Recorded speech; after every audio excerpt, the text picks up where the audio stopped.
জন্মলগ্ন থেকে সত্যেন রায় যে বর্তমানে কাউন্সিলর আছে 10 নম্বর ওয়ার্ডে, এর আগে 23 নম্বর ওয়ার্ডে ছিল। দীর্ঘদিনের আমি আমার মনে আছে যে আমরা রাজনীতি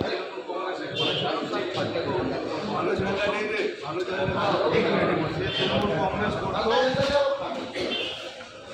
তৃণমূল কংগ্রেসের 2019-এ আমি জল ছাড়ি, কিন্তু ও কিন্তু 2019-এ তৃণমূল কংগ্রেসই, কিন্তু যেভাবে ওর সম্মানহানি করা হয়েছে, যেভাবে ধীরে ধীরে ওকে পার্সোনালি ফিজিক্যালি ওকে বেইজ্জত করা হচ্ছে, কালকে ওর অসুস্থ ভাই তাকে মারধর করা হচ্ছে, পরশুদিন ওকে মারধর, ওর ছেলেকে মারধর করা হচ্ছে।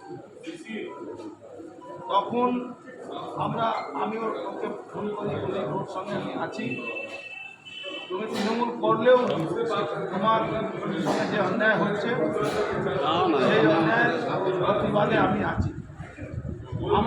আমি জানি সিপিএমের জামানায় তখন কোনো একটা লোক পাওয়া যেত না 15 নম্বর ওয়ার্ডের ক্যান্ডিডেট হওয়ার, তখন ও ক্যান্ডিডেট হতে, তার জন্য ওকে দীর্ঘদিন এলাকায় ছাড়া হতে হয়েছে, ওর ঘর বাড়ি ভেঙে দেওয়া হয়েছে।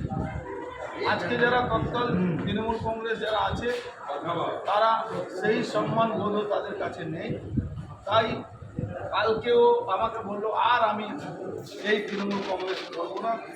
এই তৃণমূল কংগ্রেস তৃণমূল কর্মীদের সম্মান রাখতে জানে না, তাদের একটা চোর চোরটা লুটেরা, একটা ডাকাত, একটা হিরোইন খোর, সে ওর উপরে হামলা করছে।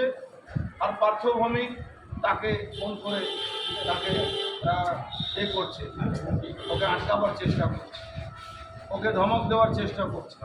এই সবার নাটের গুরু কিন্তু পার্থভূমিক আছে। এখানে যত অপরাধ, যত ক্রিমিনাল, যত লুটপাট, সবটাই কিন্তু পার্থভূমিকের নির্দেশেই হয়। তাই ও কাল রাত্রে ডিসিশন নিয়েছে ও ভারতীয় জনতা পার্টিতে জয়েন করবে। এখন ভারতীয় জনতা পার্টির পতাকা নিয়েছে, ও পতাকা নিয়ে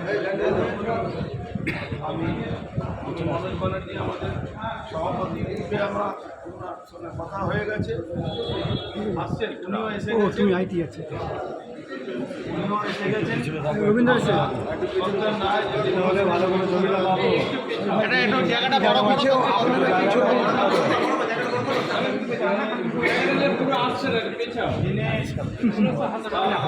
10 বছর কাউন্সিলর, দীর্ঘদিনের তৃণমূল কংগ্রেস করেছে। আমার মনে হচ্ছে কংগ্রেস করে ও তৃণমূল কংগ্রেসই করেছে।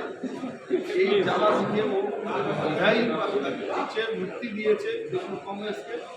আর সমস্ত ওর দলবলকে নিয়ে ভারতীয় জনতা পার্টিতে আমাদের সভাপতি মনোজ ব্যানার্জির হাত ধরে ভারতীয় জনতা পার্টি।